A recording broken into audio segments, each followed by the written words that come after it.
Is it actually possible that your greatest asset, your own intelligence, is the real source of your biggest frustrations? For a lot of us, the answer is a quiet and really frustrating yes. You've got notebooks, maybe digital folders, just full of incredible plans, business ideas, skills you're dying to learn. You know exactly what you need to do. You've researched it for months, but you just can't seem to get started. And you're not lazy, you're trapped. Well, this feeling actually has a name: analysis paralysis. It's this cognitive trap where all your overthinking doesn't lead to a better decision, it leads to no decision at all. And psychology shows us something fascinating here. The smarter you are, the more possibilities and potential pitfalls your brain can cook up. And while that sounds like a huge advantage, it often just creates this crippling hesitation.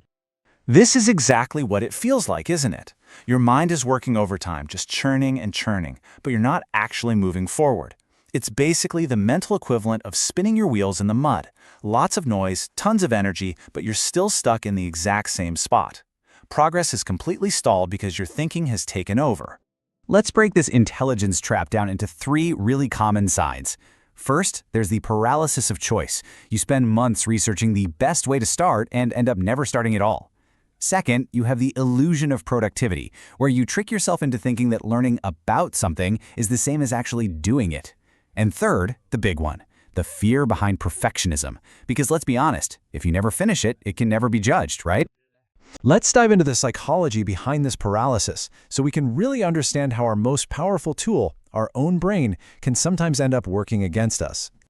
Now, it's so important to understand that not all overthinking is bad. There's what we could call strategic overthinking. That's like mental chess. You're thinking in layers, 10 moves ahead. That's a clear sign of analytical depth. But analysis paralysis, that's a whole different beast. You're not thinking in layers, you're just thinking in circles, completely drowning in information. It's not driven by strategy, it's driven by fear. And this quote, this really gets to the emotional heart of where that fear comes from. See, when your entire identity is wrapped up in being the smart one, failure doesn't just feel like a setback, it feels absolutely fatal. It's a direct threat to your ego, which makes it feel so much safer to just never start than to risk looking foolish. Okay, so this paralysis isn't just some abstract mental game. It has real, tangible costs in your life. Let's talk for a minute about the actual price you're paying for being stuck inside your own head. And these costs are heavy.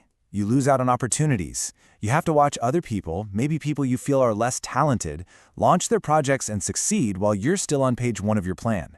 But maybe the biggest cost of all is that quiet, nagging frustration of knowing you have so much potential that's just going to waste. And here's the hard truth. Consistent average performers will beat sporadic geniuses every time. Success isn't just about raw talent, it's about consistent effort.